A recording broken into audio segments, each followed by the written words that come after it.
Alright guys, so I got the results from my soil savvy tests, and as you remember, they sent me a test and I tried it out, showed you guys how easy it is to take samples.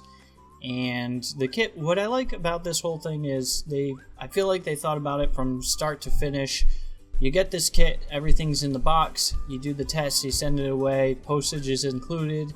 They give you this pretty chart to look at, they give you straight up the recommendation. I like it. It seems easy enough that the average home user can do this without excuse and without having to really think about anything. So here we go. Let's get straight to the recommendation. Now for me, you can see my NPK levels are all three are low, and so they're recommending a 16-16-16 fertilizer at 3.5 pounds a 1,000 square feet. So I literally can come over here to the store and just grab up, here's some 16-16-16, stick it on there, and boom, there you go. Now, something to consider is if you can't get that specific fertilizer, because it's a balanced one, you can come over here to, say, Tractor Supply and use 10-10-10. And so all you'd have to do is some math, which this makes it easy. You can see here I've got a recommendation for 5-5-5. Well, 10-10-10 just has twice the amount of nutrients per pound, so you would just cut this recommendation in half, and it's 5 pounds 1,000 square feet, and you're good to go. My only critique of this report is right here. It says, note, lime application might be beneficial, additional micronutrient might be beneficial. I don't understand why they don't include that part. My only guess, and this is an educated guess, but it's a guess, is depending on what type of lime product you're using, some are applied at different rates than others, and so it's kind of hard to say unless they, teamed up with a specific brand and said get this specific brand. It's kind of hard to say, but they could just say yes, lime is necessary, or no, it's not. To check that, the easy thing to do is come over here to the pH level. Now, if you read in their description, this I really like. It's got descriptions for all the different things. But for soil pH, they say they're 0.5 units lower than most soil tests. That's another critique. I don't know if they're always 0.5 lower. Why not just add 0.5 to it just to make it more standard?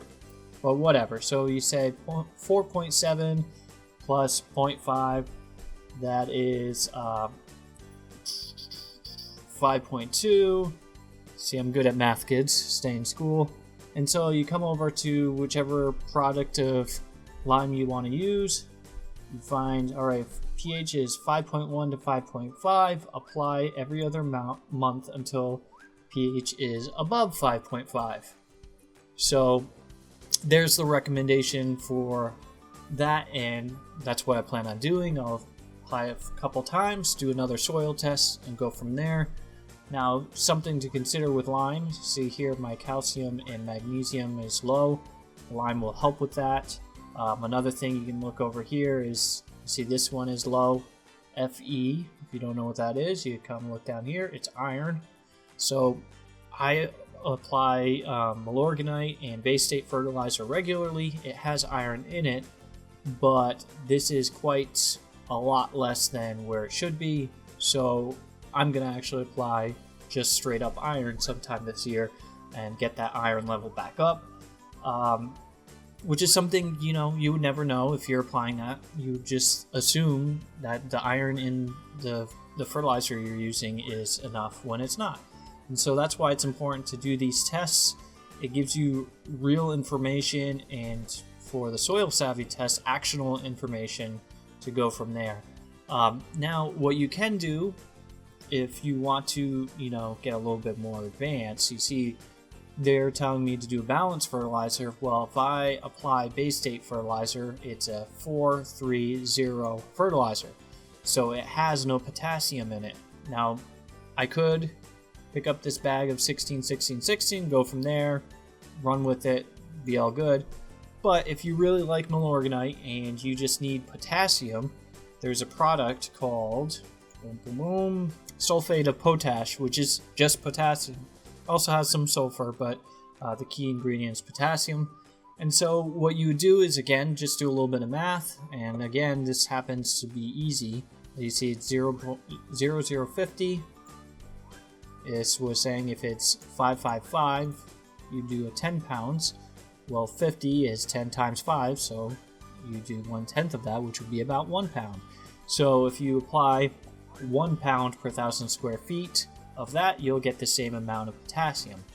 Now, what's interesting is there are different types of products out there. I happen to get super pulverized fine powder that I think was designed to be sprayed out by golf courses for irrigation application, which I didn't know you could do.